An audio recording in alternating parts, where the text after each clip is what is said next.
que aman, de hermanos que bendicen y que nos tienen en el corazón. Muy bien, vamos a meditar la palabra ya para avanzar en lo que vamos a hablar ahora. Se me pidió que hablara algo sobre el servicio y el título para nuestra meditación hoy es: el servicio es parte de la adoración. El servicio es parte de la adoración. Y en la palabra del Señor encontramos en el libro de Josué, que va a ser la persona, que va a ser el momento que vamos a estar platicando hoy. Capítulo 24, versículo 15 dice lo siguiente: y si mal os parece servir a Jehová, escogeos hoy a quién sirváis.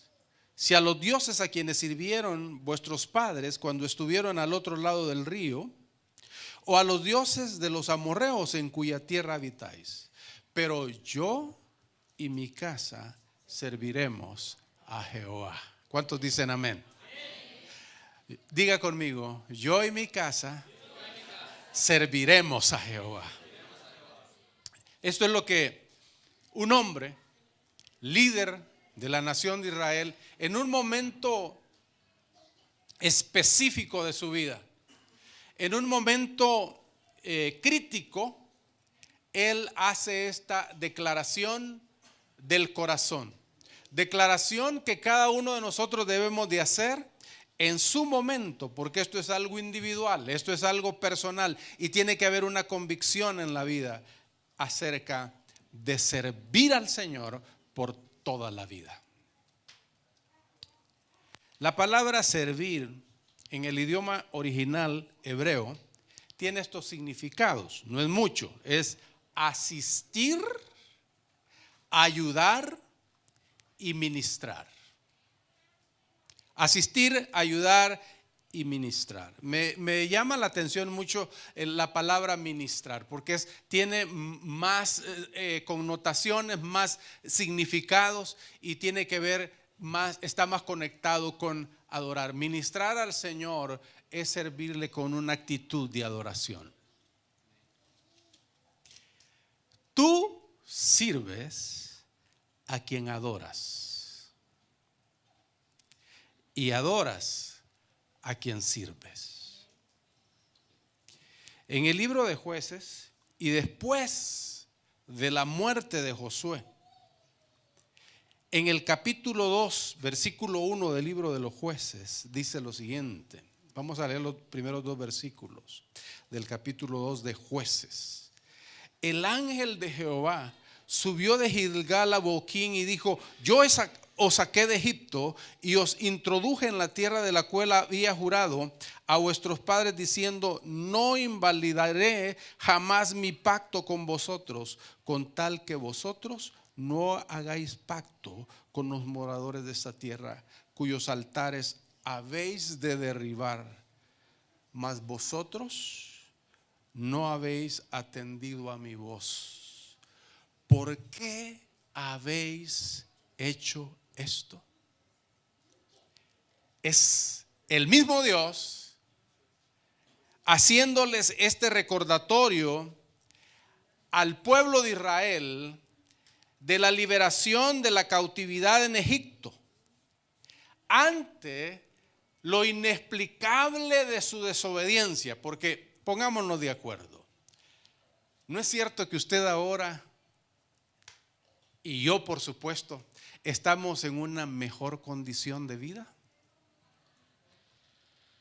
Hablemos sinceramente, ¿no estamos mejor hoy que antes? A ver, ¿tiene más paz usted que antes? ¿Tiene más seguridad usted hoy que antes?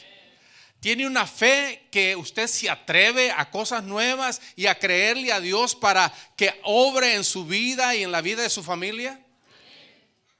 Entonces, si usted compara cómo está hoy y cómo estaba antes, dice: no, mi condición ahora es mejor que antes. El pueblo de Israel antes había estado cautivo en Egipto. Ahí tenía una vida de sufrimiento, de amargura, de tristeza, de llanto. No era vida la que tenían ahí. Pero el Señor viene y con mano fuerte los libera. Con mano de poder los saca de Egipto y los lleva a la tierra que les prometió, donde la situación allá era completamente diferente. Cuando ellos llegan, todo estaba plantado. No tuvieron que plantar, no tuvieron que trabajar la tierra. Habían ya las construcciones, las casas, solo tuvieron que habitar. Todo estaba ya allá previsto. Pero había una situación, tenían ellos que sacar a los moradores de la tierra. ¿Por qué? Porque ellos principalmente adoraban otros dioses. Y Dios fue claro, el Señor fue claro con ellos al decirle, tienen que sacarlos. Y por eso es que encontramos en el libro de Jueces este recordatorio del Señor, de ese proceso de liberación, y termina el Señor haciendo la pregunta, ¿por qué habéis hecho esto? ¿Qué es lo que habían hecho? Habían dejado muchos de los moradores de la tierra de Canaán. No los habían expulsado, no los habían sacado como había sido la orden que el Señor les dio. ¿Y qué implicaba eso?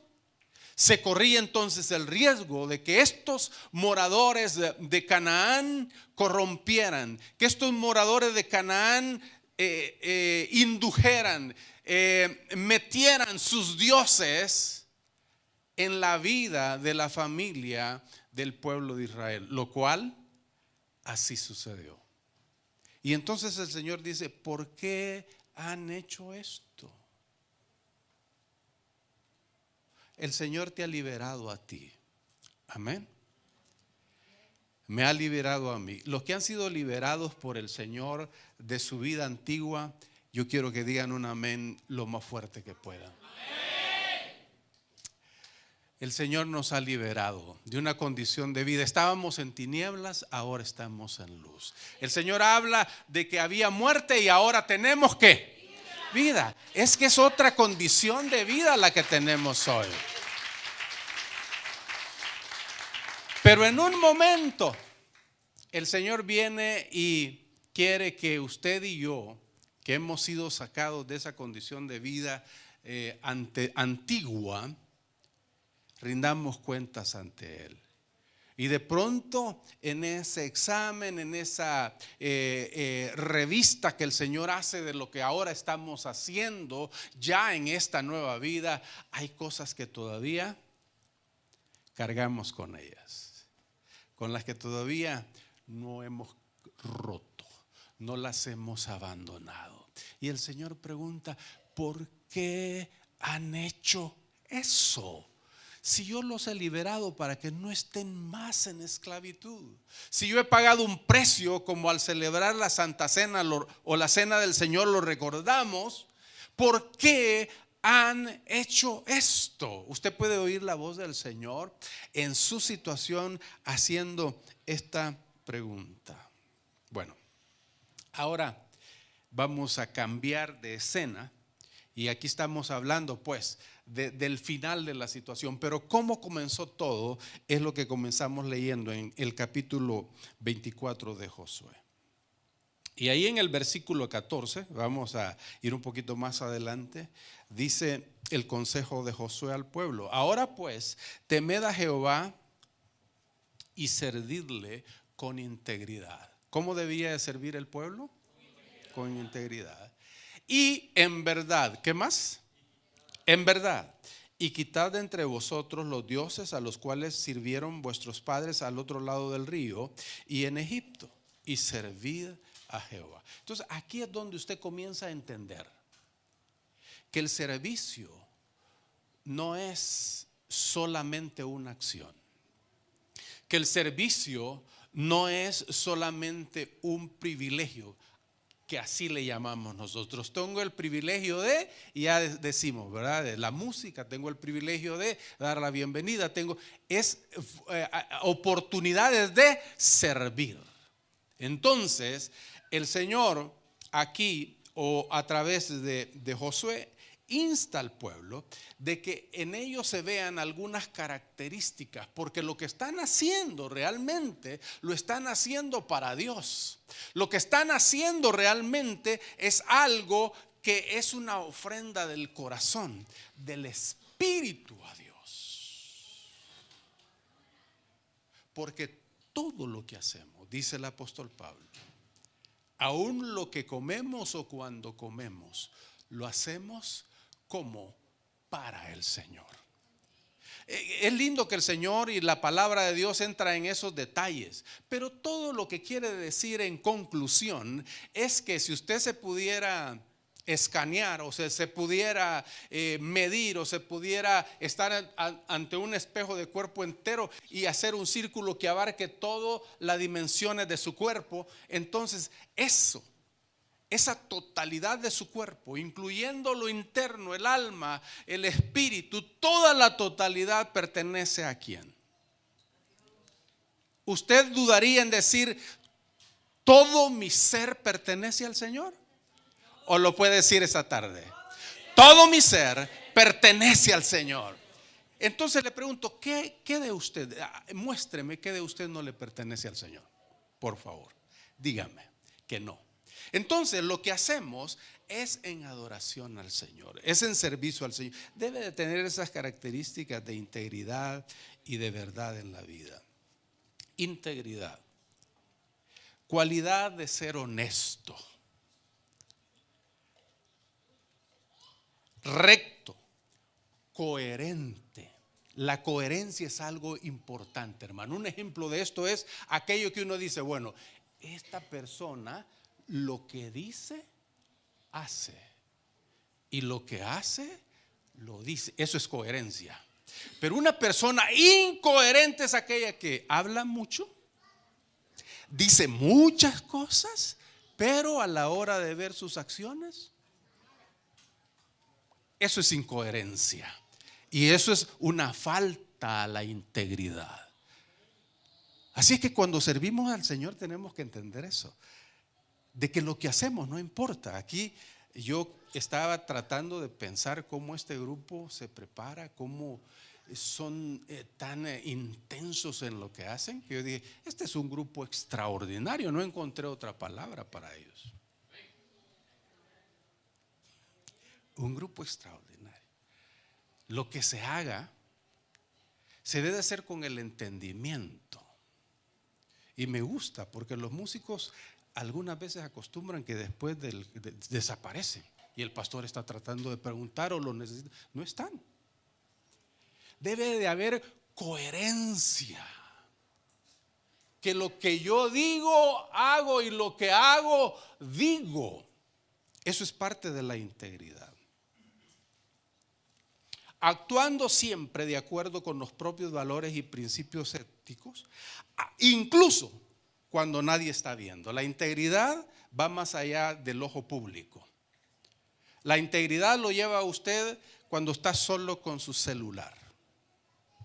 La integridad lo lleva a usted cuando todo está oscuro, cuando nadie lo está viendo, pero usted está despierto y está con su mente que no para. La integridad lo lleva a usted cuando no hay ojo humano en su vida, pero usted y yo que dijimos que en ese círculo donde entra la totalidad de nuestro ser, pertenece al Señor, entonces usted sabe y tiene esa conciencia. La integridad entonces va más allá que solo un aspecto, pero que abarca aún nuestros tiempos de soledad, que es donde muchas veces más cuesta. Pero entendiendo que el Señor siempre está presente, entonces las cosas cambian. Veracidad también. Se debe de ser verdadero. Valor que nos hace comunicarnos con otros en base a la verdad de lo que sabemos, pensamos, sentimos o creemos. Estas son definiciones del diccionario, pero si aplicamos esto a la palabra del Señor, al hablar de verdad estamos hablando de esta. Amén, que es la palabra del Señor. Esta es la verdad. No hay dos verdades, no hay tres verdades. No es que un hermano por ahí, por un don que tiene una verdad, y otra hermana por allá, por otro don que se manifieste, tiene otra verdad. No, la verdad es esta. No hay tres verdades, no hay cuatro verdades. La verdad es la palabra del Señor. Entonces, cuando hablamos de que seamos verdaderos, es que usted y yo debemos de hacer un compromiso con la verdad. Yo creo que todos en nuestra vida, y no voy a pedir que levantemos la mano porque entonces nos podemos quemar todos, hemos dicho alguna mentira. Lo que hacemos socialmente es que decimos que hay mentiras blancas, ¿verdad? Le hemos dado colores para no sentir tanta culpa, ¿verdad? O mentiras que son necesarias. Imagínense llegar tarde al trabajo y no es primera vez y hay que inventarse algo que sea creíble, porque si no, eso puede costar el empleo. Entonces, necesarias, dice uno, ¿verdad? Necesarias, mentiras. Pero usted y yo debemos de saber que el padre de las mentiras no es Dios. Entonces, cuando usted y yo mentimos, nos estamos identificando con el padre equivocado. Entonces usted y yo, pese lo que pese, pase lo que pase, ajustarnos a siempre decir la verdad. Pero vamos a ir un poquito más allá rápido en cuanto a esto. Es que el compromiso con la verdad es decir lo mismo que la palabra de Dios dice. Y la Biblia dice que no debemos de mentirnos unos a otros. Y por eso decimos la mentira está mal. No, el color que tenga, la mentira está mal, porque la Biblia dice que no debemos de mentirnos, sino que debemos de hablar verdad entre nosotros. Entonces, el vivir en base a la verdad es que usted ajusta su criterio personal, lo que usted y yo hemos aprendido y por lo cual vivimos, a lo que dice la palabra de Dios. Y resulta de que la mayoría de nosotros, debido a que antes estuvimos en una forma de vivir aparte de Dios, nos llenamos de creencias que son medias verdades o que son totalmente falsas.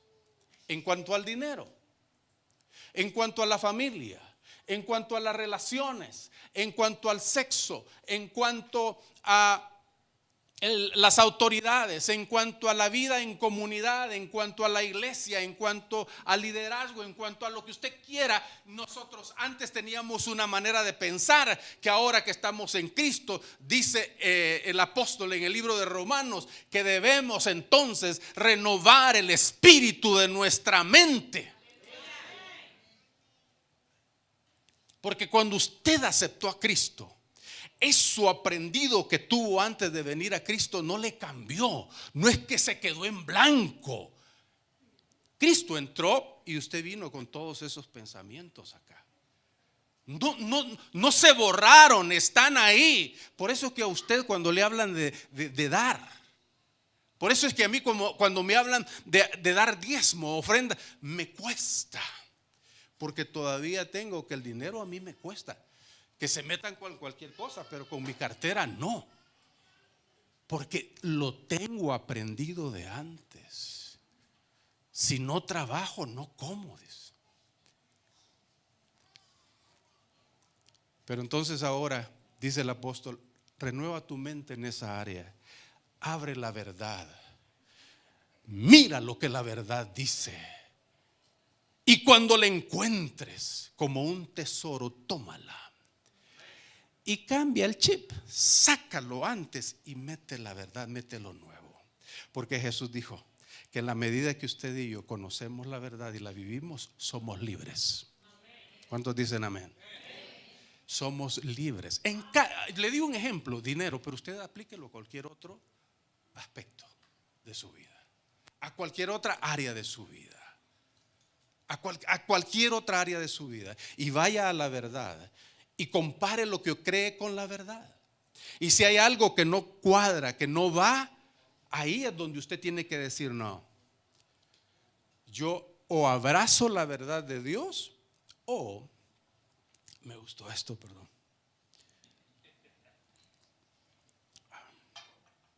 O abrazo la verdad de Dios o continúo siendo esclavo. Muy bien, muy bien. No sé cuánto tiempo llevo. Ya, yo perdí, me emociono. Perdí el tiempo. Y un pastor dijo, bueno, le habían dicho así 35 minutos. Para mí, dijo, yo me voy a tardar 1 hora. Y dijo, gracias, hermano. Y dijo, no, dijo el pastor, usted tárdese lo que quiere. Nosotros en 35 minutos nos vamos. Yo espero que ustedes, por favor, sean un poco más amables. ¿Ah? Muy bien. El servicio a Dios es una decisión personal. Josué es un ejemplo de eso. Es usted quien tiene que decidir. Es usted quien tiene que decir, yo y mi casa vamos a hacer. Yo no sé qué van a hacer los demás. Yo no sé qué van a decir los demás, pero yo. ¿Por qué? Porque el servicio es adoración. Es parte de la adoración. Es parte de la adoración. Cuando Jesús habló de servir, habló del texto que citó Pastor Benjamín, Mateo 6:24. Nadie puede servir a dos señores. ¿Se fija cómo Jesús estaba pensando que también el servicio es adoración? Nadie puede servir a dos señores. Porque, dijo él, odiará a uno y amará al otro. Será leal a uno y despreciará al otro. No se puede servir a Dios y estar esclavizado al dinero. Es lo que Jesús dijo. Es lo que Jesús dijo. Entonces, él estaba hablando de servir ahí, pero estaba hablando de amos. Es que a quien usted sirve se convierte en su amo, en su Señor. ¿A quién? No me conteste, por favor. Pero esta pregunta va para su corazón, para su mente, para su espíritu. ¿A quién sirve usted? Y usted dice, pues si preguntara en qué porcentaje le sirvo a Dios, quizás me sería más fácil decirle que le sirvo en un 30, 50. Yo le repito la pregunta, ¿a quién le sirve usted? Porque esto es muy determinante para su vida. Esto es más que una acción, como dije, de un privilegio dentro de la iglesia. Eso que hacemos dentro de la iglesia es necesario y lo debemos de hacer, y ya veremos cómo, porque el tiempo pues no para. El servicio no sustituye el discipulado. Viendo el servicio como aquello necesario que hay que hacer en la iglesia para su funcionamiento. En Hechos 6, 2 y 3 dice: los 12 reunieron entonces al conjunto de los discípulos y dijeron: no conviene que nosotros dejemos proclamar el mensaje de Dios para ocuparnos en servir a las mesas. Por tanto, hermanos, escojan entre ustedes a 7 hombres de buena reputación que estén llenos del espíritu y sabiduría, y les encomendaremos esta misión. Se fija que siempre hay unos requisitos para quien sirve. Aquí estamos ahora en Hechos, estábamos en el Antiguo Testamento. Ahí hablamos de 2 características. ¿Cuáles fueron? Integridad y verdad, ¿verdad? Es bueno, mire, los pastores, yo tengo que felicitarlos públicamente, y creo que los que están en discipulado tienen su cuaderno, tienen su celular, que no es para estar ahí texteando, viendo cómo va el fútbol, sino es para tomar nota. Yo en mi caso, pues tengo, antes que no había nada de esto, tengo cuadernos de todos los sermones que yo he escuchado. Y ahora, si usted me revisa mi iPad, que es lo que uso desde hace años, tengo ahí los sermones que escucho. Porque uno en el momento se le queda, pero ya el miércoles que le pregunta, estuvo bien bonito el sermón, dice. ¿Y de qué habló? Les? A saber, ahí sí me agarró, ahí sí me agarró. Y cada semana se agarran porque se les olvida. Así no es la palabra de Dios. Así no es. Espíritu y verdad. Ahora en Hechos dice que deben tener algunas características también, llenos del Espíritu. Los que sirven, llenos del Espíritu. Y ya van a ver por qué. Deben de tener también sabiduría. O sea, debe de ser gente sabia, no esa gente que rápido hiere a cualquiera, sus sentimientos, y que trata mal a las personas. No, sabia, llena del Espíritu. Entonces, ahí, como ustedes saben, había una situación que había que cubrir, porque los privilegios no se deben de crear para que la gente esté ocupada. En la iglesia los privilegios se crean porque hay una necesidad. Y aquí había una necesidad. ¿Cuál era la necesidad? Dice que unas viudas de unos tales estaban quedando sin comida y estaban reclamando, con razón. Entonces los apóstoles, bien, es necesario cubrir esa necesidad, pero nosotros ya tenemos claro la misión del Señor para nosotros, que es estar en la oración y la proclamación de la palabra. Y no podemos dejar de hacer esto para estar sirviendo las mesas, dijeron ellos. Así es que escogieron.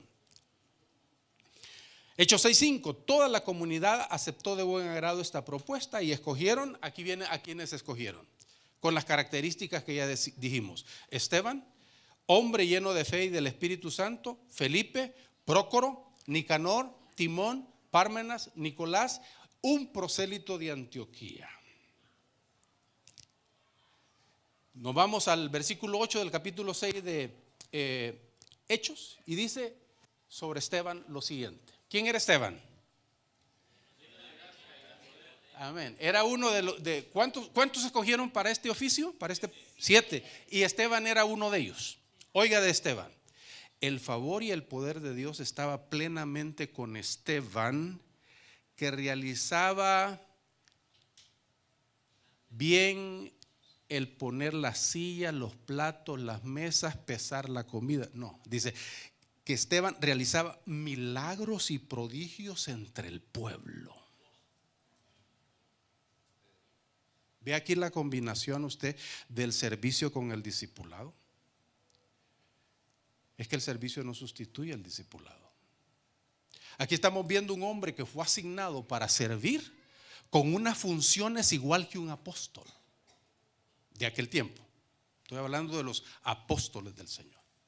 Pero aquí no es otra cosa, sino el hecho de estar involucrado en la misión de la iglesia. Cuando decimos que el servicio no sustituye al discipulado, es que antes de servir se debe ser discípulo. Y si el servicio es tal que no te queda tiempo para el discipulado, hay que revisar eso. Hay que revisar eso. Porque muchas veces el servicio se vuelve la excusa en cuanto a tiempo, porque el tiempo es el que más falta, ¿verdad?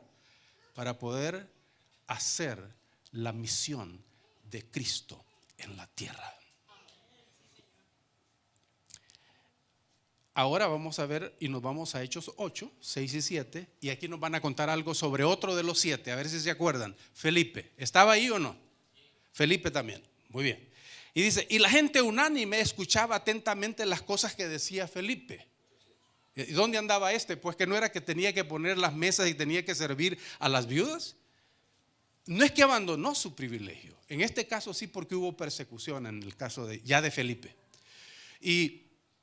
Pero no es un abandono del servicio, es una combinación entendida de qué va primero, qué va después. Entonces dice que la gente oyendo y viendo las señales que hacía Felipe, porque de muchos que tenían espíritus del mundo salían estos dando grandes voces.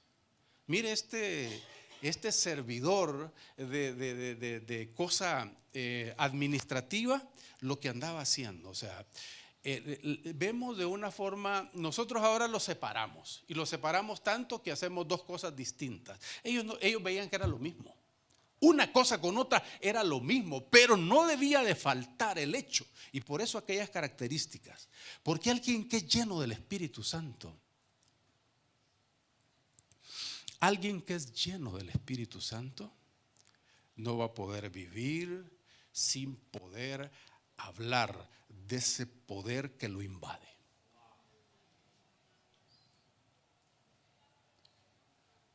Pareciera en muchos casos, que el Espíritu Santo que nos llena a los hijos de Dios en esta época y en la sociedad actual es un espíritu un poco diferente del de los hechos.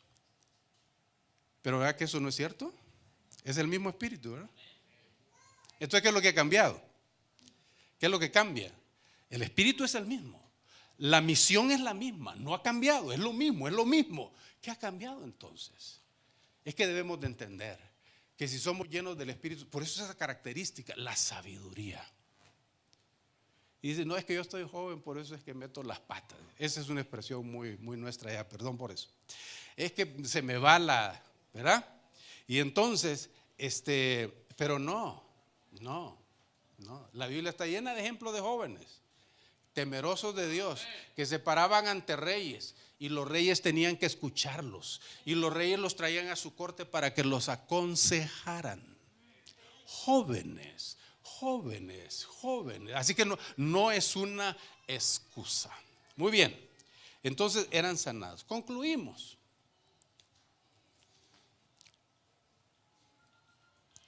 Jesús siguió hablando sobre el servicio. Y esta vez interrumpió una discusión que tenían sus discípulos sobre quién sería el mayor en el reino de los cielos. Y Jesús, sabiéndolo todo, habló con ellos y les explicó realmente quién es el mayor. Y Jesús dijo que el mayor es el que sirve.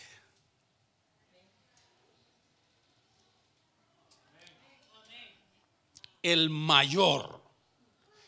Hablando de posición, porque ellos estaban comparando el sistema del mundo o partiendo de lo que el mundo enseñaba sobre posiciones y sobre quién es más grande, cuando Jesús les dice, así no va a ser entre ustedes. Con ustedes va a ser diferente a eso que han aprendido. Allá los mayores son los que están en la oficina. Allá los mayores son los que dan órdenes. Allá los mayores son los que se les hace reverencia. Aquí va a ser distinto. Y cuando digo aquí, está hablando del reino de Dios en el cual usted está, en el cual yo estoy. En el reino de Dios, el mayor es el que sirve. Y para que quedara claro, él se amarró una toalla, agarró un guacal, lo llenó de agua y comenzó a lavar los pies a los discípulos. ¿Por qué ese deseo y ansiedad de posición? Para comenzar, eso no es llenura del espíritu. Ese ya hay que sacarlo, que anda ahí queriendo tomar. Sí, porque no está lleno del espíritu. No hay llenura del espíritu. Porque llenura del espíritu no es una emoción, hermano, es un estilo de vida. Sí, porque aquí levantar la mano, saltar, gritar, eso digamos que no tiene mucho costo. Donde se espera que tú muestres quién eres realmente es cuando estás en tu casa, es cuando estás en tu trabajo. Que muestres la mansedumbre, que muestres la paz, que contagies, que los demás digan por dentro: yo quiero eso que tiene este. Yo quiero eso que tiene esta. Tiene mucha paz, siempre tiene una sonrisa, siempre responde bien a todos. Un estilo de vida, su trabajo lo hace con excelencia, hace las cosas con dedicación, con disciplina. Yo quiero eso. Se dice eso, hermano, que si la gente no cristiana supiera realmente lo que significa seguir a Cristo, estarían levantando la mano para decir: deme eso, quiero eso. Pero la iglesia en general nos hemos acostumbrado a no ser coherentes en nuestra vida, a vivir una cosa en ciertas circunstancias y vivir otra en otras circunstancias, y eso golpea la vida de la gente. Dice: para ser como ese que dice que va a la iglesia, pero mírenlo cómo está de enojado. Pero mírenlo lo que le ha hecho al compañero. No, así no. Todas esas características tienen que ver con la vida, el estilo de vida del Hijo de Dios. Así es que, ¿quién es el mayor? Es el que sirve. El servicio no es un privilegio que se nos asigna o alguna acción en favor de alguien. El servicio es un estilo de vida, el cual es propio de los discípulos del Señor. Yo voy a pedir que ahí donde están inclinen su rostro, por favor. Y que demos un tiempo breve para que el Espíritu Santo una la palabra que usted ha escuchado y lo que está latiendo en su corazón y la haga clara, le dé claridad a usted. ¿Qué sobre esto que ha escuchado de la palabra de Dios es algo que tiene que ver con su vida?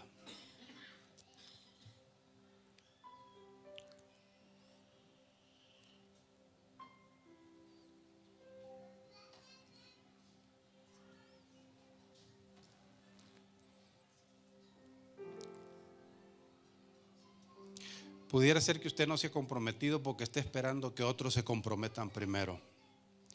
Recuerde, el servicio a Dios es algo personal. Es que usted debe decir: yo me comprometo. O quizás al hacerlo lo ha hecho, pero ha sentido que no se siente completo, completa, que algo está vacío, que algo no llena, que algo no va. Es porque tiene que conectar el servicio con la adoración. Lo que usted hace, adora al Señor. Sirve para los propósitos del reino de Dios. Y continúa usted pensando y meditando y dice: no, pero es que puedo hacer algo, pero no puedo hacer lo que sé que tengo que hacer. El tiempo no me alcanza. Haga una evaluación delante del Señor y determine en su corazón, en oración y con consejo de sus pastores, buscar un equilibrio para que usted pueda, antes que nada, cumplir con la misión de la iglesia. Hacer discípulos de todos los que le rodean, proclamar el evangelio de Jesús con gracia y sobre todo con su vida. Gracias, Espíritu Santo. Gracias, Padre, que estás presente, por ministrarnos, porque aquello que nadie puede hacer, tú lo estás haciendo en nuestra vida hoy. Tú estás tocando nuestro corazón y tú estás obrando para tus propósitos y para tu gloria. En el nombre de Jesús. Amén.